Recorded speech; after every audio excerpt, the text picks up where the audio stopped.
किसी से भी ये अपेक्षा न रखे कि ये हमारा दोस्त है, हमारा सहयोग कर देगा। परमार्थ में कोई सहयोग करने वाला नहीं प्रभु और गुरु के सिवा। हेतु रहित जग जुग उपकारी, तुम तुम्हार सेवक असुरारी। एक तो आराध्य देव और दूसरे आराध्य देव में उन्मत्त भगवत प्रेमी महात्मा, ये दो बिना हेतु की कृपा करने वाले सख्य हैं, दूसरा कोई सख्य नहीं है। सख्य है हमारा कोई मित्र है, हमारा कोई दोस्त है तो प्रभु और गुरुदेव, जो हरि पार्षद निरंतर भगवत प्रेम में डूबे हुए प्रेमी जन हैं। प्रेमी जन वो हेतु रहित हैं, उनको तुम्हारे रुपया पैसा मान प्रतिष्ठा, तुम कौन हो, किस पद के अधिकारी हो, क्या वैभव, इससे कोई मतलब नहीं। प्रेमी जनों की दृष्टि में सुरपति नरपति लोकपति जिनके भावे घास, रहे परम आनंद में तज सब ही के आस। रुपये का बहुत चमत्कार भाई, जिससे चाहो आशीर्वाद ले लो, रुपया होना पक्का। रुपये का चमत्कार इतना बड़ा है, तुम्हारे घर जाके आशीर्वाद आ जाएगा और कहीं जाने की जरूरत। लेकिन वो आशीर्वाद भगवत प्राप्ति वाला नहीं होगा, वो सच्चिदानंद तत्व में स्थित होने वाला नहीं होगा।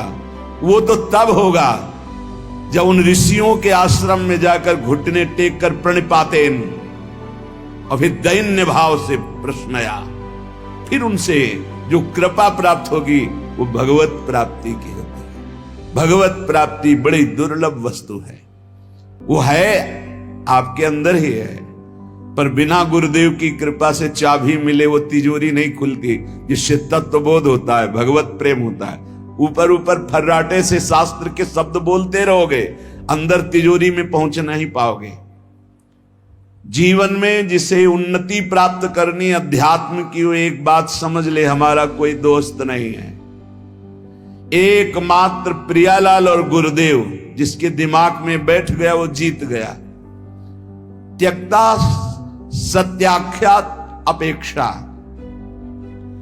हम सत्य वस्तु के जानने के लिए किसी की अपेक्षा ना रखें।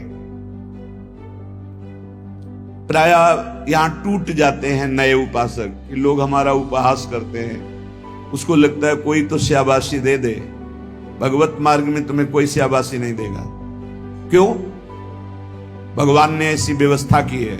शाबाशी मिलेगी तो अहंकार आ जाएगा, अहंकार आएगा तो भ्रष्ट हो जाओगे, इसलिए तुम्हें गाली मिलेगी, जिससे तुम्हारे अंदर अहंकार ना आवे और दैन्यता बढ़ जाए और तुम भगवान को प्राप्त हो जाओ। भगवान की व्यवस्था है। भगवत मार्ग में चलने वाले को निंदा मिलती है, अपमान मिलता है, तिरस्कार मिलता है, उपहास मिलता है। हे देखो, ये भगत है। परिवार के लोग भी विरोध कर सकते हैं, और दृढ़ निष्ठा से यदि लगे रहे तो अहंकार चूर हो जाएगा। अहंकार चूर हुआ, आर्त भाव से पुकारा, उसी समय भगवत साक्षात्कार हो जाएगा। जब अहंकार रहता है तब तक कुछ साधन हाथ पांव मारने की चेष्टा होती है। जब अहंकार गलित हो जाता है तो हाथ पांव मारना बंद हो जाता है, उसे किनारा मिल जाता है। पूज्य स्वामी श्री शरणानंद जी महाराज मानव सेवाश्रम ये वृंदावन में है, वो बाह्य नेत्र रहित थे, लाठी लिए जा रहे थे नवीन अवस्था में, नदी के किनारे।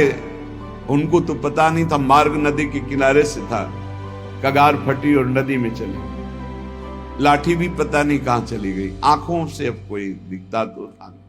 अब किधर के लिए? तैरना भी नहीं आता, और तैरे भी तो किधर के लिए? क्योंकि बाह्य नेत्र नहीं, बस अंदर से आया अब तो गया। हाथ पैर मारना बंद कर दिया और कहा, हे भगवान हम आपकी शरण में। आर्त शरण, जैसे गजेंद्र की, ऐसे आर्त भाव से शरण हुई। एक लहर आई, लठिया आई, दिशा मुड़ गई, किनारे खड़े हो गए। उनको लगा किसने कर दिया।